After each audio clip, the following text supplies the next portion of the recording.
Sahana Vavatu Sahano Punaktu Saha Viryam Karavavahe Tejasvinavati Tamastu Ma Vidvishavahe. Om Shanti Shanti Shanti.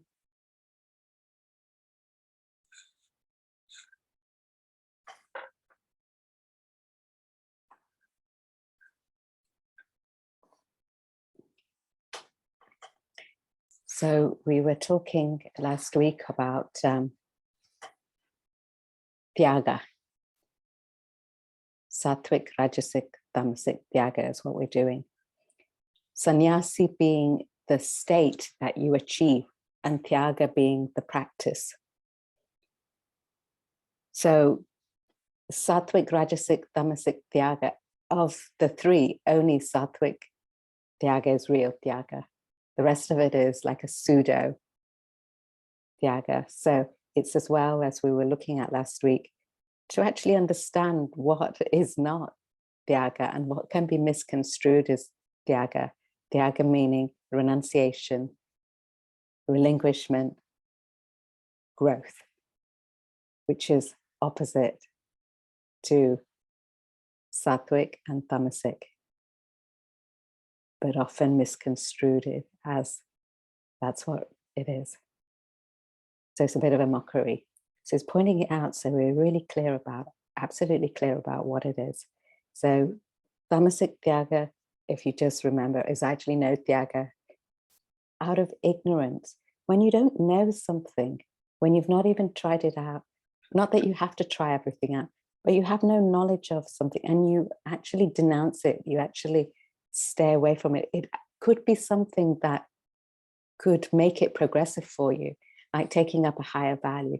Or it could be something which you've not experienced and you shun away. It could be something like alcohol that you say, that's not spiritual, without actually knowing what the pleasure is or what the use or purpose could be.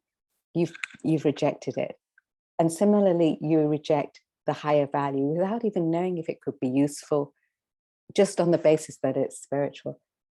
So with no knowledge, total delusion, you reject it. Tamasic renunciation.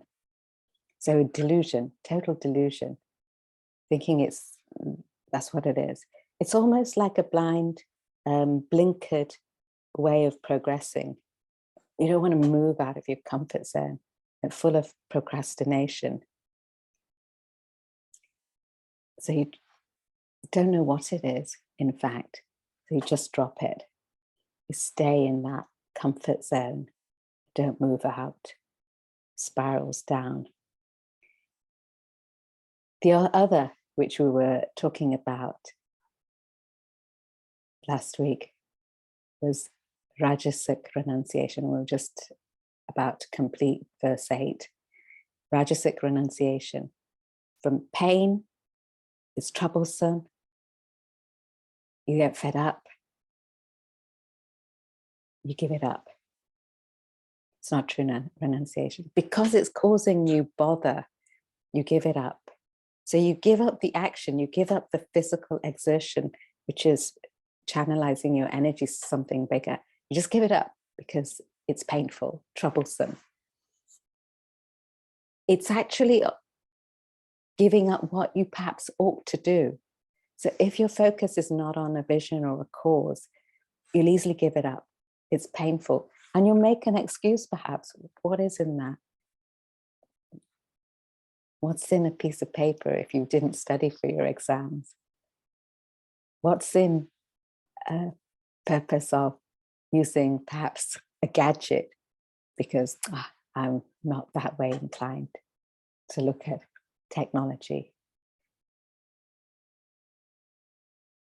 It could be any way. Something in your mind doesn't allow you to maneuver forward. The appendages are there of the worries of the past, the anxiety of the future. It clips the capacity to actually act, troubles you. So in actual fact, in Rajasik renunciation, what you're actually dropping is more often than not is the obligation of what you're supposed to do, because it's painful. And the minute the pain goes away, you pick it up again. So you're not naturally picking up an obligation or a vision on a cause.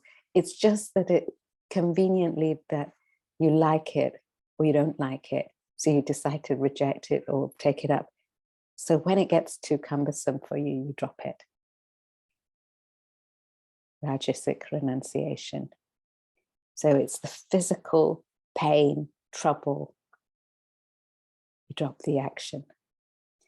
Whereas in Sattvik renunciation, as we're coming, you never drop the action. You're dropping something else. So when you drop the action, or even when you pursue it, come back to it, the problem with Rajasic renunciation is you're actually denied the fruit of action. You denied it because the focus is on the past or the future. So you actually don't deny it in the sense you don't enjoy it. You don't achieve it in a sense. You may get it. So sometimes you see people who have gone with full momentum on their course of action, but they're actually not peaceful inside, but they have the product, but there's no sense of peace inside because the focus is in the wrong place. So the person who has a Rajasic renunciation is denied the fruit of action once they come back and pursue it. They don't enjoy it. Then the focus is on the wrong syllable, so they're not able to. Whereas if your focus is on growth, your energy is channelized there, the fruit of that renunciation is enjoyed.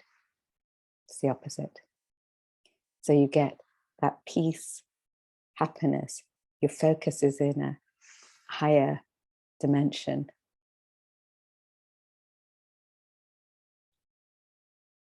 Peace and contentment is denied to a person who is engaging in Rajasic renunciation. So all our lifetimes, we pursue the world of things. And once you raise yourself above certain values, very simply, as a child, you raised yourself out of toys. If you were to go back into that environment of toys, whether a toy breaks or whether you have an extra toy or not, a lesser toy, it doesn't bother you because you're not in that realm of thinking anymore. So you're not into gaining the petty pleasures or joys of certain values of life because you've got a bigger thinking going on. The Rajasic person is very much in that result orientation. It's dependent on the objects and beings of life. It's dependent upon all the things that the world can offer. So unless you move out of it, unless you detach from it, it'll always be too much trouble. You won't get the peace and contentment.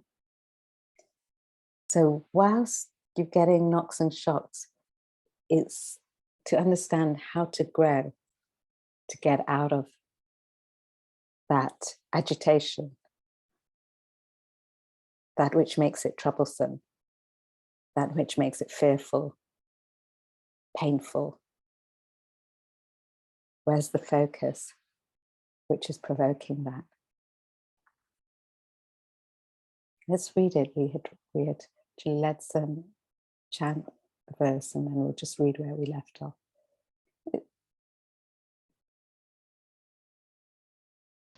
We're doing verse 9 part.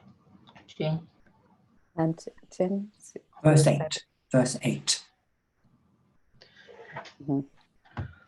Dukkam ityeva yat karma kaya klesha bhayat tyajet sakritva rajasam tyagam naiva tyaga palam labet. So we'd left off on the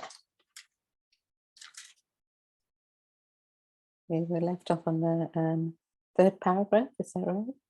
The way you have it? We read the first 2 paragraphs of the commentary, but perhaps we just begin with the paragraph, the beginning of it. Dharma, if you could read the verse.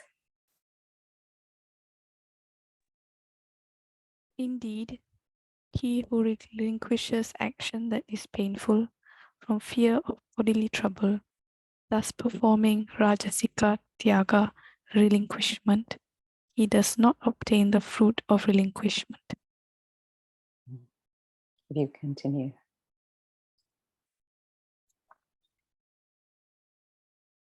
Secondly, should I start at that paragraph? Actually, if you can start from the very beginning, it will do us no harm.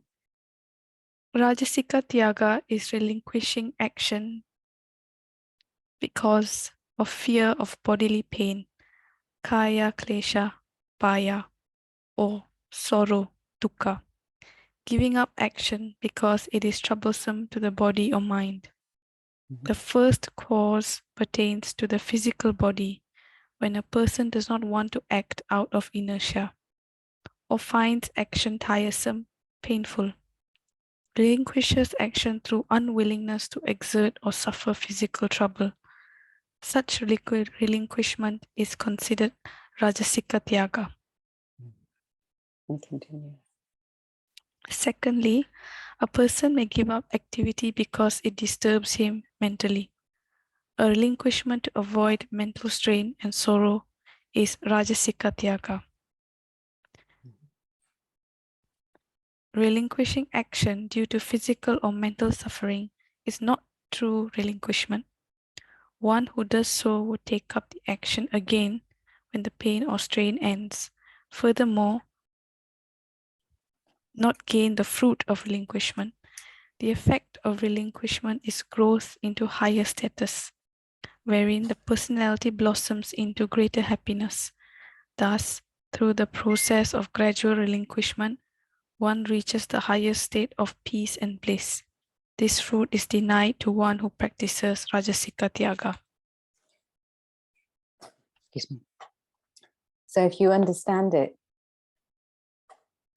when you pursue any action, there's obviously a aim or aspiration in mind of what one wants to achieve. Nobody's denying that. It's just actually, where's your mind?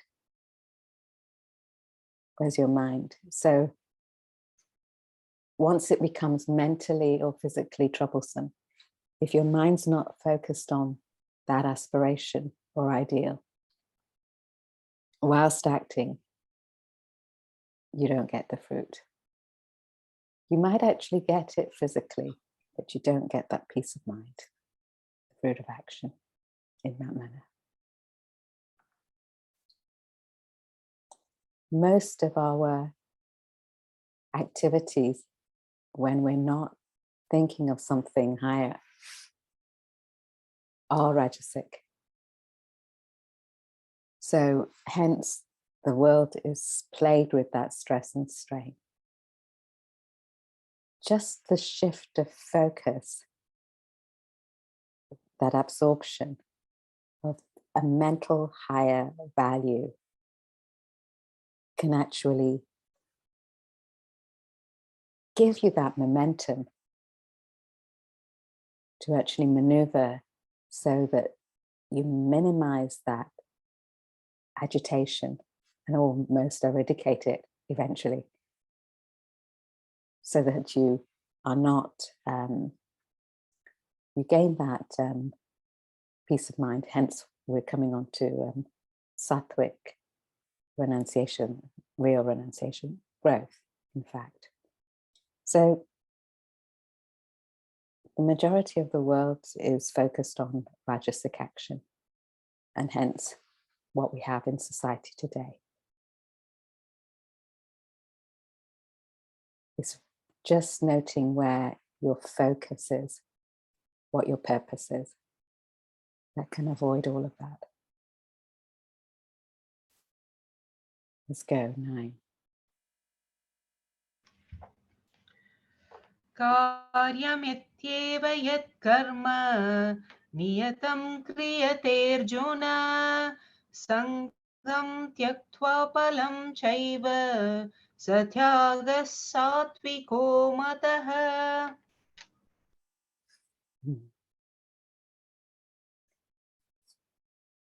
Sam, if you could read the verse.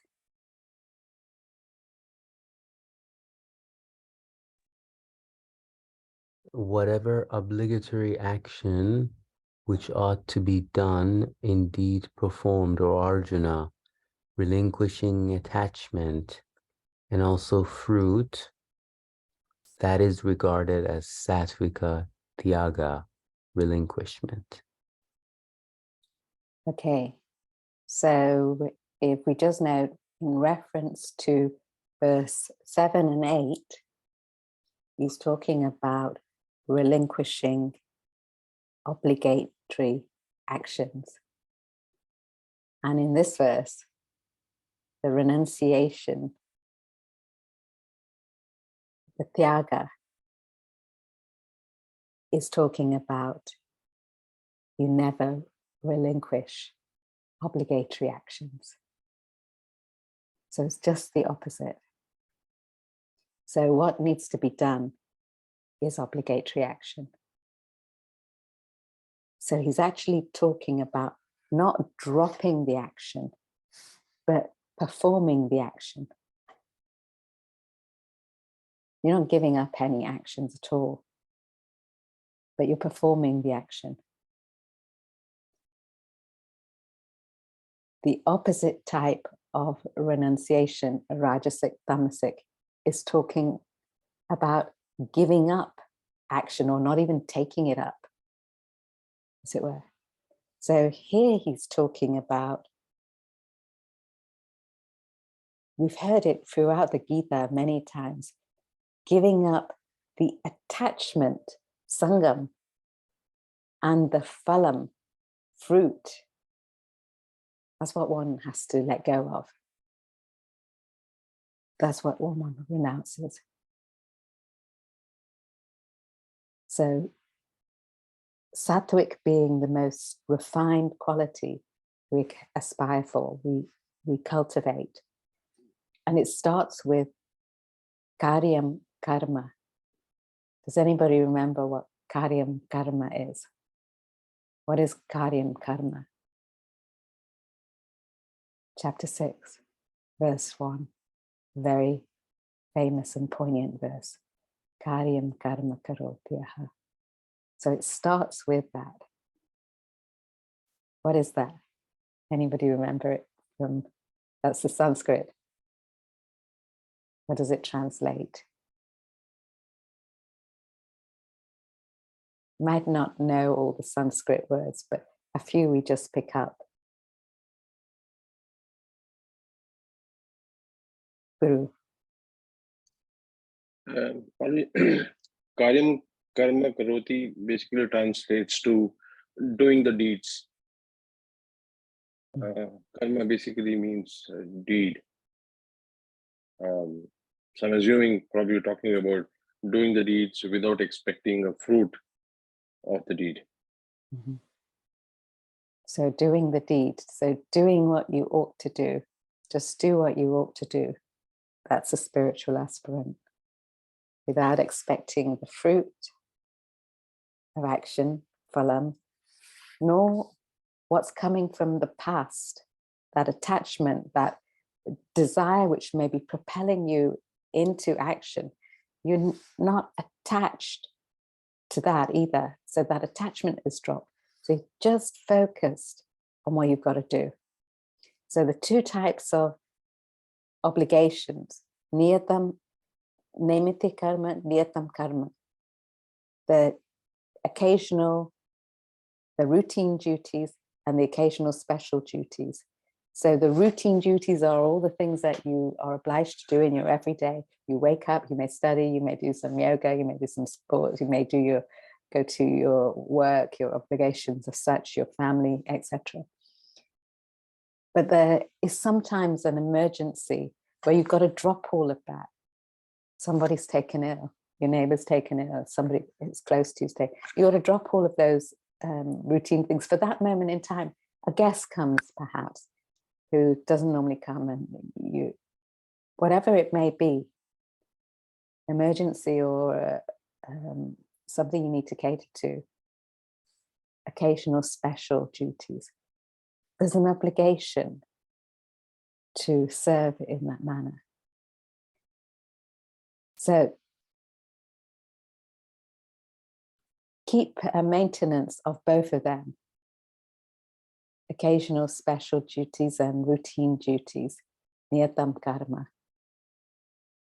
So what you're actually giving up is not the action, but just the fruit and the attachment. It's never the action. So it's renunciation in action, not of action. That's the important part. But people generally feel renunciations drop the action. So what you're actually giving up is the past and the future result and the past memory of what you don't need to hold on. You take what you need and you move forward. But the attachment you drop. So the past memories, the desires which keep you clung on to something, which damage your progress to move forward, that's what you've got to drop. So there's no craving for the work of the future, what you're doing. So you've got to drop that result orientation. There's no worry coming from the past of what you've got to be doing. You just do what you've got to do. See the cause, get on with it. In actual fact, it was mentioned, well, sometimes maybe things aren't happening. Maybe there's lack of communication. Remember, you've got to see your cause, see your sadhana, move with the whole, get on with what needs to be done, communicate, then move with whatever it is. But keep the cause in mind. So no craving for the future, nor the past. Just move on it, what your obligation is. Don't worry about others, you move on it.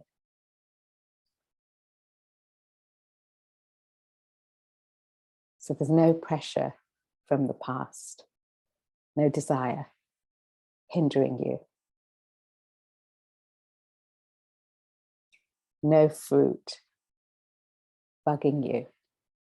Guru. Sorry, Paranji, I was just reading this and I was trying to, and I just had some other thought as well. So this whole Bhagavad Gita was apparently told in the battlefield. So Arjuna did not want to, I think, fight during the Mahabharata war, and that's where this preaching was being given. And in that context, I'm thinking even the suggestion really to go to war, do the fight, was indeed looked at as Sattvika Tyaga, is it? Because what Krishna is suggesting over here is the obligatory action still needs to be done without having to look for probably a result, without expecting any sort of result. So it is your duty really to be able to do this. In doing so, you are also kind of doing Sattvik Tyaga. Is that what it is?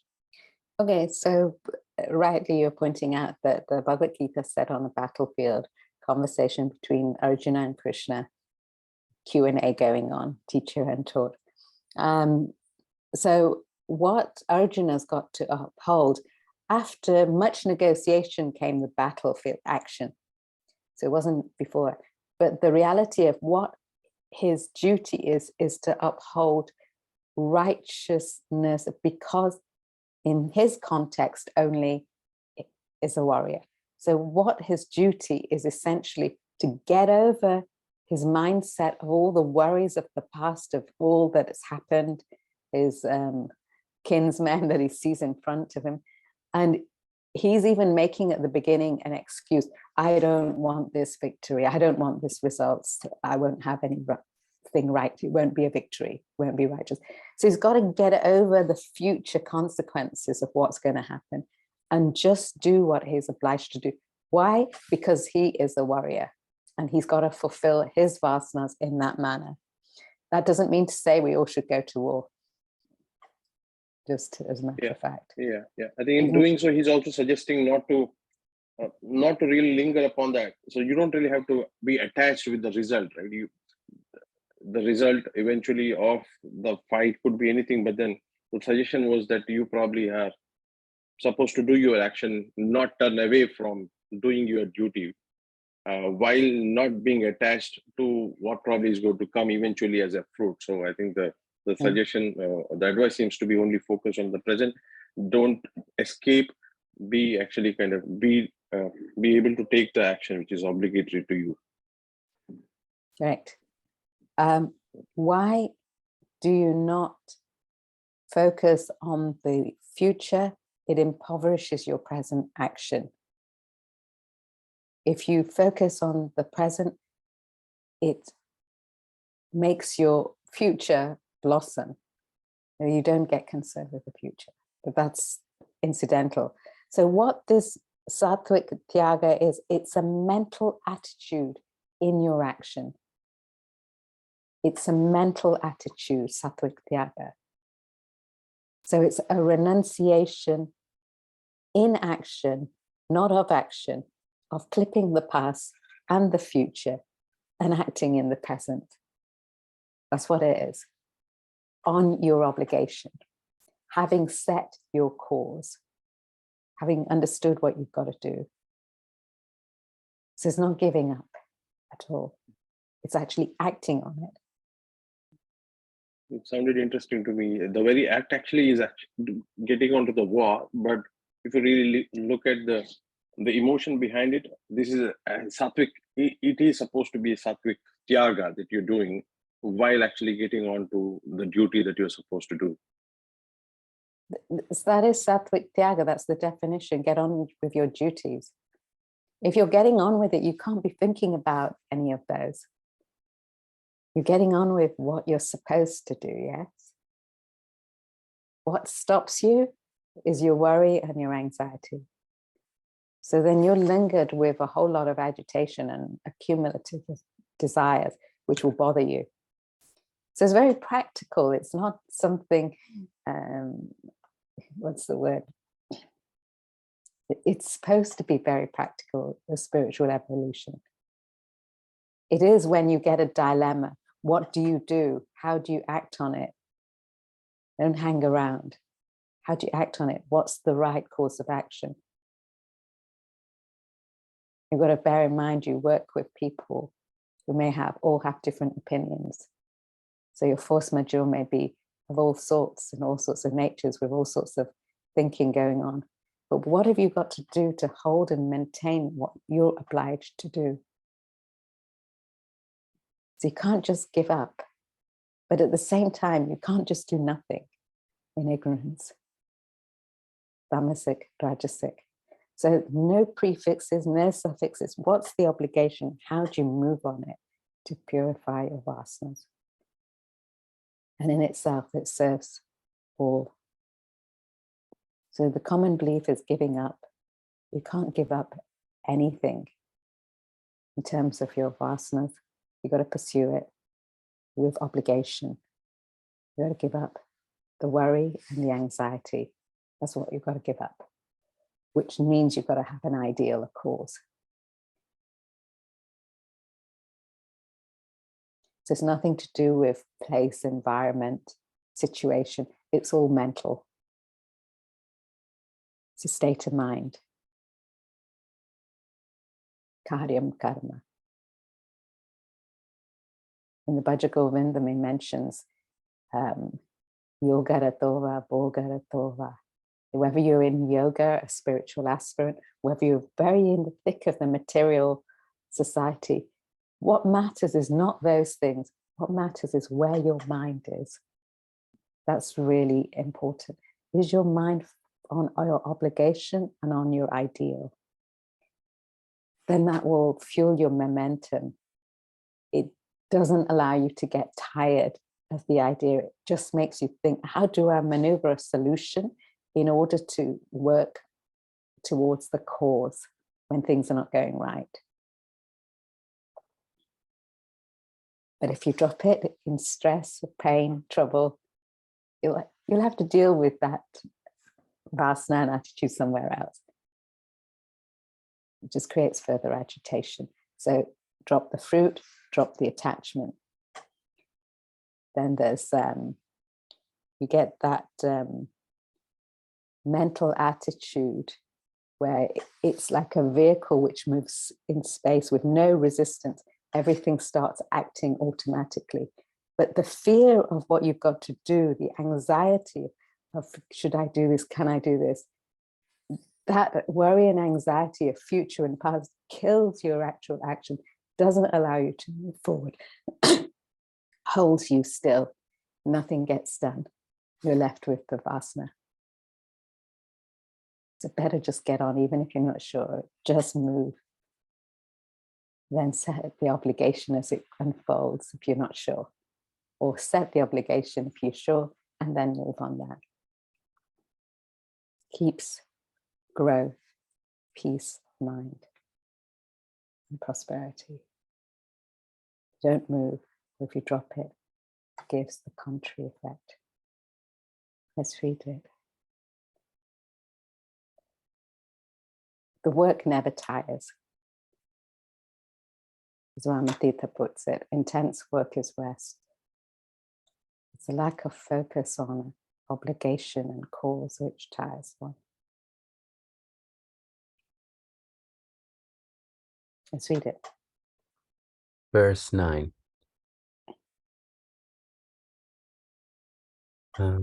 Sattvika Tyaga is true relinquishment.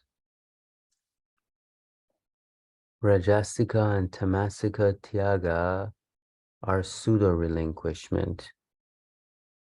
What is most fascinating in the definition of Sattvika Tyaga is that it begins with obligatory action, karyam karma, not relinquishment as in the definitions of Rajasika and Tamasika Tyaga. Sattvika Tyaga is ingrained in actual performance of obligatory action, in doing what one ought to do, without polluting it with mind's attachment or anxiety for fruit. True renunciation, therefore, means giving up not action, but these negative appendages to it. People become involved, enmeshed, entangled in their action, lose their intellectual stability, maturity, objectivity. Also, their mind becomes anxious to acquire and enjoy the fruit, even as they launch their action.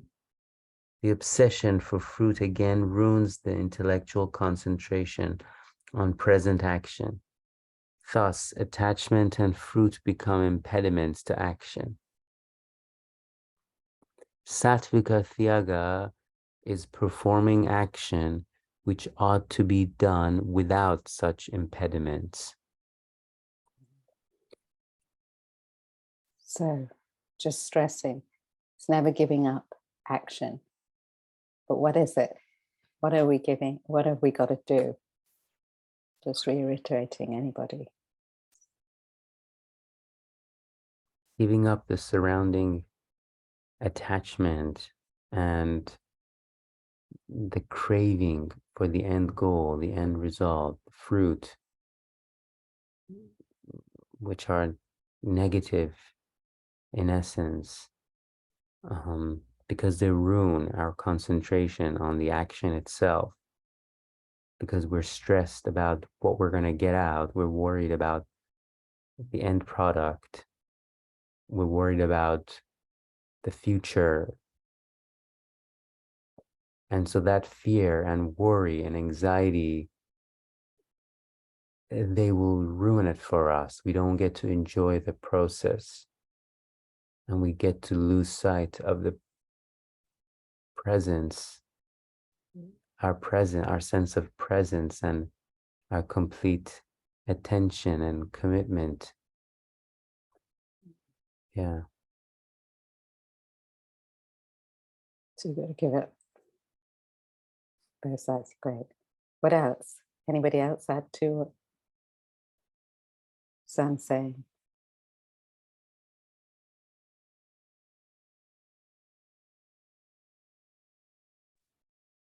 Why, Tim? And the worry and anxiety often seems to attach to what is karyam karma, what is one's obligatory duty. But I think you're saying that obligatory duty, karyam karma, is defined by having a vision or a cause. So if you have a vision and a cause, that defines what is one's obligatory duty. Therefore, focusing on that leads to Sattvika, Tyaga. So that will help, yes.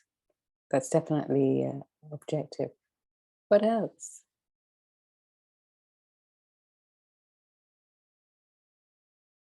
Vidya. I think practical application, Parulji, although one would want to put their focus on the karyam and the karma, what happens is we are working in a very complex world where we're working with other individuals. So the mind has a tendency to always check in with that external world and the external team of people and say, oh, my colleague's not pulling her weight in this project. Why should I be doing my project? And so on and so forth. So that's the tendency of the mind. The mind always tends to, find an excuse not to do, or to drag you into that tamasika or rajasika action. And this is where the strength of the intellect comes to play, to remind ourselves, it does not matter whether my colleague is doing it, whether my neighbor is doing it. I will not litter my streets. I will put my bin out. I will do my job at work, what I'm committed to. And so the role of intellect is very, very important for us to keep focused on the task and action. Otherwise, if we let our mind take control, we will easily slip into the rajasika and the tamasika action. And that comes with practice, with sadhana.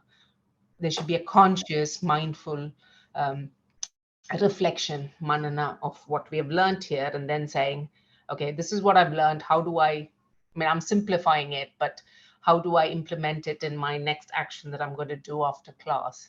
And then becomes conscious practice. And then over a period of time, it becomes your second nature. So you've got to do it, irrespective of what anybody else is doing. Absolutely. Yeah. Karyam karma. So we work in a complex world, as you say, where X, Y, Z may not be doing, but you've got to do it. Don't worry about X, Y, Z. I remember once, it was during a lecture Sri Sanandaji was doing, and one of the chanters, it just reminded me, one of the chanters, she never would practice because she always felt she could do it well. So one day, then there were several mistakes which would happen. One day Sanandaji said to her, if you don't, I was just happened to do that, if you don't practice, if you don't put into action what you've got to do, what you feel you're obliged to do, it won't be soon that you won't be able to do it and somebody else will take your place when you are capable.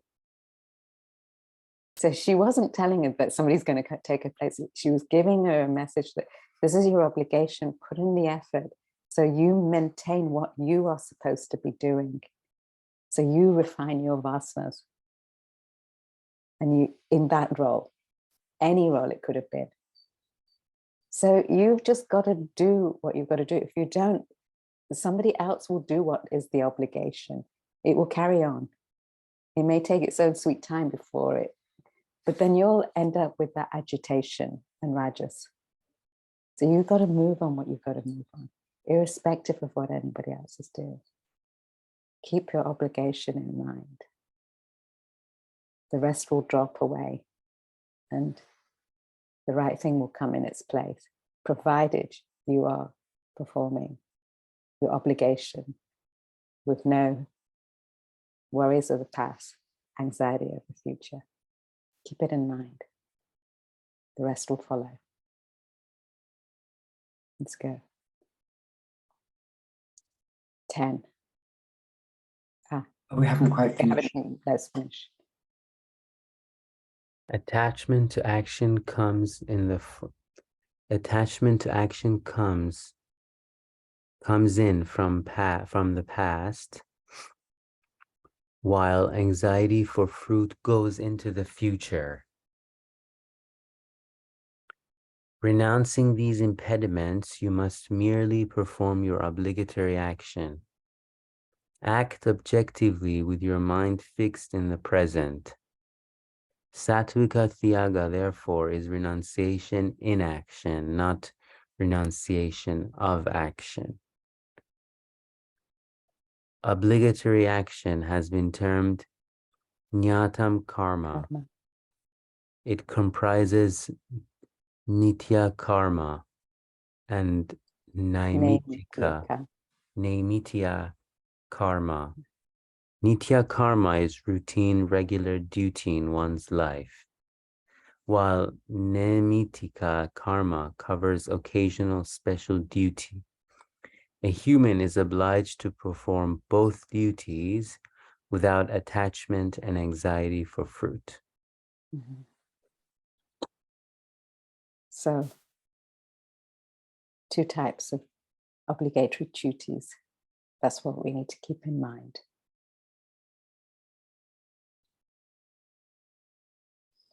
It may be as well, this is, as we go on through this chapter, we're going to have different constituents. Right now it's Tyaga, then it's intellect, action, actor, steadfastness. You may want to make a sort of chart, we call it the personality chart, where you actually can assess yourself in what your capacity is and what you need to up to refine where you may be tamasic in certain aspects from these definitions. You may want to up it to some rajas, or where you're rajasic, what you can cultivate in terms of sattva, so that the rajas and tamas wane and the sattva is brought forward. That's the whole idea. You want to get to that total sattvic nature.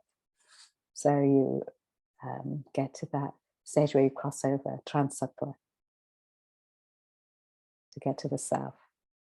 So this is the traits to cultivate, to refine your personality. So you may want to make a little chart for yourself. That's what we've always done in the past. And assess, I'm sattvic in all of these. So I don't need to do anything. Or, oh my gosh, so tamasic. Keep making the same mistake. Don't even realize it. Or my focus goes off to the result. And we bring it back. And we do some introspection, reflection, try and focus on bringing it back and getting on with it. Assess my obligation. And Tim. So what would Arjuna's chart look like at this moment? He's just listening to what Krishna's doing. He's on a mess. He's in a mess. We don't know where he's up to, but at the end of this chapter, Krishna says, now I've told you all that I need to tell you. It's up to you what you do. So then he must have absorbed something, because he goes on to win the battle. He goes on to win the battle in the context of the epic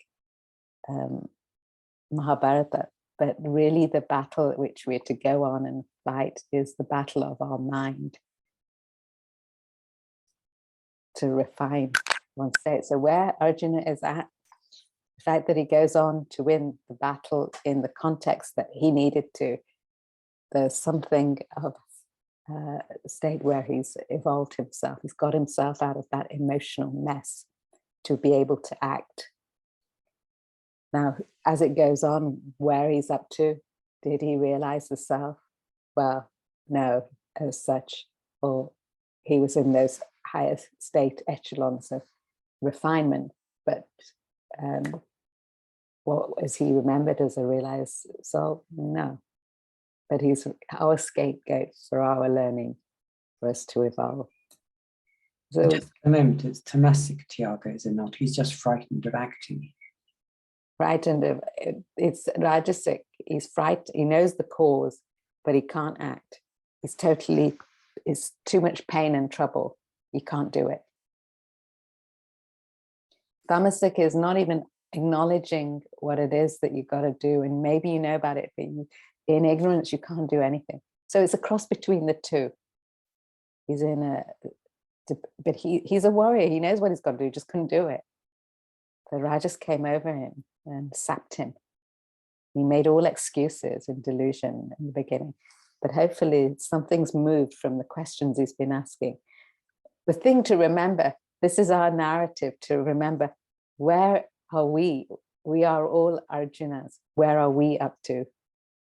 Check yourself. Never mind what anybody else is doing. Just check yourself. That's spiritual evolution. What's somebody else's evolution? What does it matter? You've got to check your own spiritual evolution, where it's going. And if Arjuna is our scapegoat to get that knowledge, let us have it be that way. So be it. I don't know where he's up to, but he seems to be progressing somewhere. The fact that he's being explained this on that. Let's go. Are you?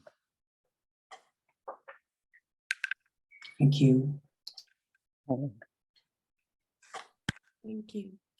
Are you?